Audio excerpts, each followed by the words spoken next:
All right. Dimming the lights and getting ready here for a deep dive This is a good one. into a horror classic that's going to give us all some chills. It really is. Yeah. Hell Night. It's This was one you suggested, and I could totally see why, Oh, it's yeah. got that really unique blend of It does. slasher and haunted house Just- vibes that really yeah. make it stand out, Absolutely. especially for fans who, like you, Yeah. appreciate a film that builds suspense It's true. and atmosphere. Yeah. Hell Night is so interesting because it takes those classic slasher tropes. Yeah. You've got your group of college kids, Right. isolated location, mysterious killer on the loose, and kind of puts a spin on it. Yeah. Instead of the typical summer camp or suburban setting Oh, that yeah. you see so often in slashers from that era, Yeah. we get dropped right into this Yeah. crumbling Gothic mansion, Garth Manor. Oh, I love it. And that choice, I think, to go with that Gothic horror vibe, Is a big part of what makes this film so unique. it really is. It's not just about the setting either, right? Right. Like the whole legend of Andrew Garth, Yeah, this potentially deformed, Right. potentially still alive son Oh. lurking in the shadows after a family massacre. Mhm. I mean, that's just pure nightmare fuel. It really is. And the film plays with that mystery so well. Oh, for sure. I mean, for much of the movie, Yeah. you're left wondering, is Andrew real? Yeah. Is he a ghost? Mm-hmm. Is there even a killer at all? Totally. And that uncertainty, that not knowing, Yeah. just adds this whole other layer of psychological tension Oh, for sure. on top of the slasher elements. Yeah. I think as a horror fan, you'll definitely appreciate. Yeah, definitely.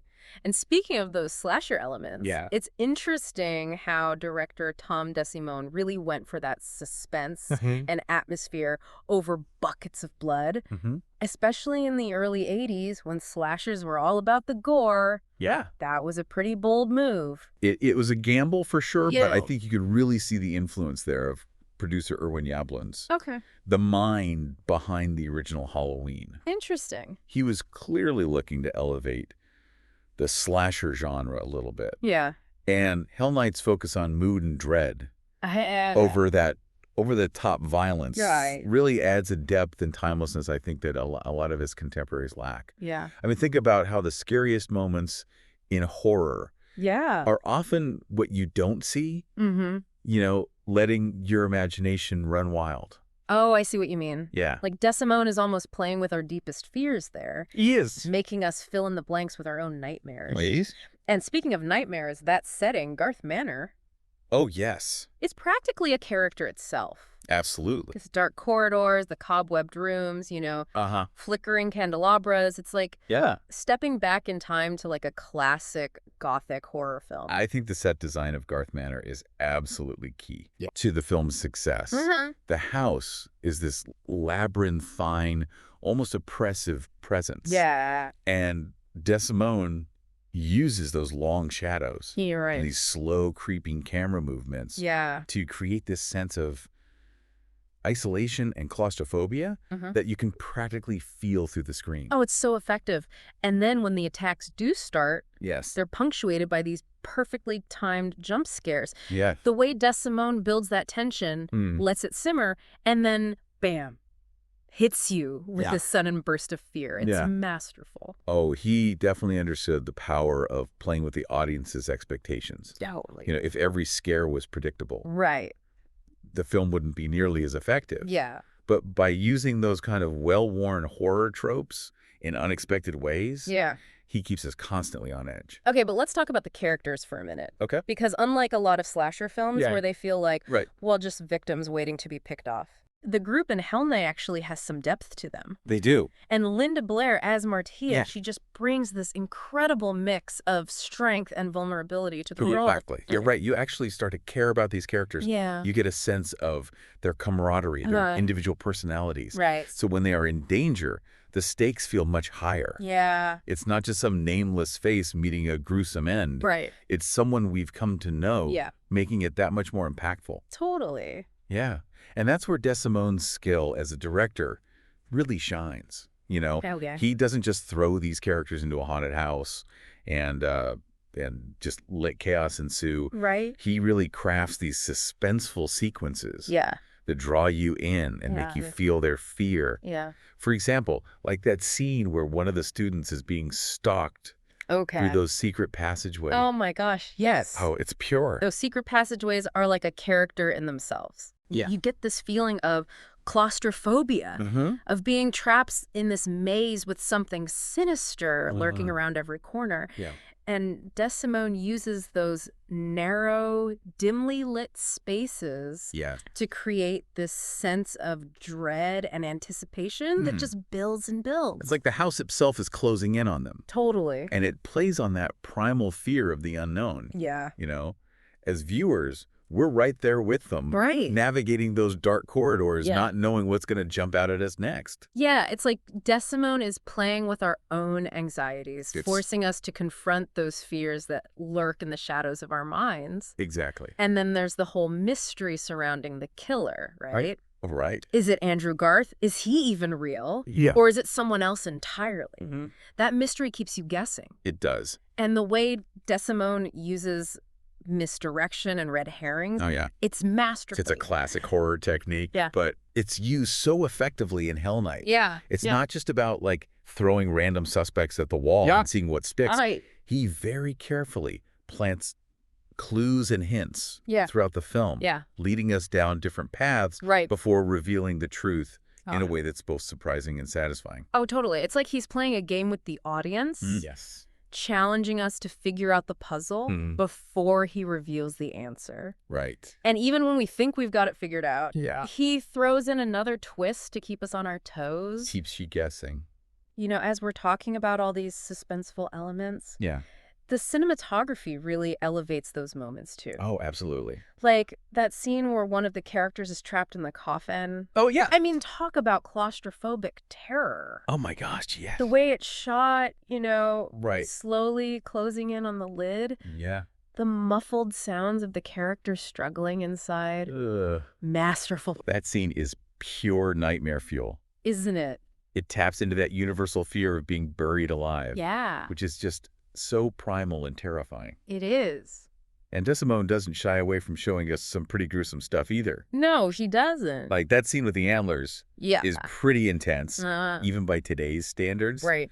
But what's important is that the gore never feels gratuitous. No. It's always used in a way that serves the story right. and enhances the horror. It's not just about shock value. It's about reminding us that the stakes are real, that these characters are in genuine danger. Exactly. And it's a testament to Desdemona's restraint as a director. Yeah. He understands that sometimes less is more.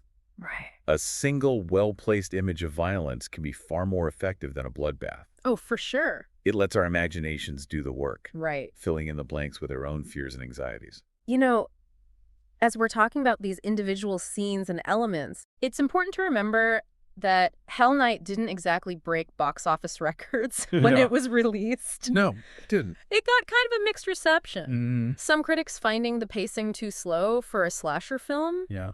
but looking back on it now, Uh-huh. it's clear that Desdemona was ahead of his time in a lot of ways. Oh, he was definitely swimming against the tide. Yeah. The early 80s were all about fast-paced, Yeah, blood-soaked slashers. Right. But Hell Night takes this more nuanced approach, Yeah. focusing on atmosphere, psychology, suspense, Right. rather than just graphic violence. Yeah. And I think that's one of the reasons why it has aged so well Oh, for sure. and continues to resonate with horror fans today. It's a film that rewards patience Yes. and a willingness to engage with its deeper themes. It does. It's not just about the jump scares and the gore. Right. It's about the characters, the setting, and that lingering sense of dread Yeah. that stays with you long after the credits roll. And that's where we start to see the true genius of Hell Night, I think. Yeah. It's not Yeah. just a slasher film. Right. It's a gothic horror film. Mhm. It's a psychological thriller. Right. It's a film that blends elements of multiple genres Yeah. to create something entirely unique and unsettling.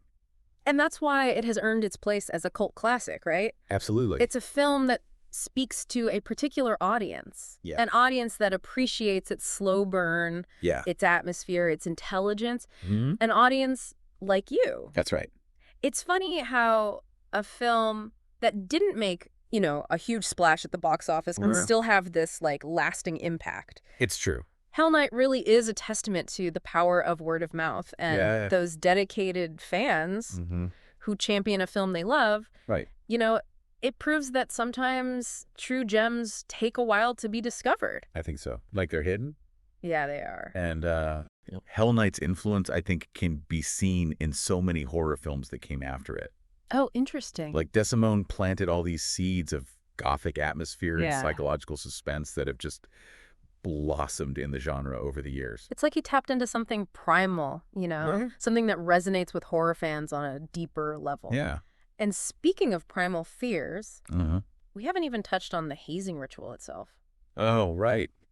That whole setup adds another layer of tension to the film, right? It does. Because it plays on those anxieties we all have about fitting in, Yeah. proving ourselves, Good play. and facing the unknown. It's such a clever way to ground the story, I think, in a relatable experience. Totally. We've all felt that pressure to conform, Yeah. to push our boundaries, even when it makes us uncomfortable. Right. And Hell Night just takes that universal experience Yeah. and twists it into something truly terrifying. Yeah. It's like Desimone saying, look, we all have our own personal Garth manner to confront, Right. Yeah. Yeah. Our own fears and anxieties that we have to overcome. Exactly. And that's what makes Hell Night so much more than just a slasher flick, right? It is. It's a film that speaks to our deeper fears, Uh-huh. those things that keep us up at night. And the film does it with such style and intelligence, too. Oh, yeah. The cinematography is stunning. Yeah. The pacing is so deliberate and suspenseful. And the performances, especially Linda Blair as Marty, Yes. are surprisingly nuanced for a genre film. Marty is such a fantastic final girl. She is. She's not just running and screaming. Yeah. She's resourceful. Wow. She's determined. She's a fighter. She represents that part of us that wants to confront our fears head on, even when we're terrified. Yeah, she embodies that spirit of resilience Yeah. that I think is so essential in horror films. Totally. And, the film even leaves us with this lingering question, right? Oh, yeah. What really happened to Andrew Garth? Right. Was he truly just a product of this, tragic family history? Or was there something more? Right. Something maybe supernatural at play? That ambiguity is so powerful. It really is. It's like Desimone is inviting us to draw our own conclusions, Yeah. to fill in the blanks with our own imaginations. And that's what makes the film so rewatchable. Every time you watch it, you notice these new details and new hints, new possibilities. It's a film that encourages us to think, Yeah. to question, to engage with its themes on a deeper level. Right. And I think that's why Hell Night continues to resonate with horror fans today. Totally. It's not just a mindless thrill ride. Right. It's an experience that challenges us, Yeah. provokes us, and stays with us long after the credits roll. It's a film that celebrates the power of atmosphere, suggestion, Yes. and psychological terror. And for fans of classic horror, Hell Night is a true gem. A film that deserves to be revisited, re-examined, and appreciated for the unique and unsettling masterpiece that it is. Absolutely. And with that, Yeah. I think we've successfully navigated the shadowy depths of Hell Night. I think we have. We've explored its plot, its themes, its characters, right. and its lasting legacy on the horror genre. So the next time you find yourself craving a horror film Yeah. that's more than just jump scares and gore, Right. give Hell Night a watch. Yeah. You might just find yourself sleeping with the lights on. Oh, for sure. Thanks for joining us. Thanks for having me.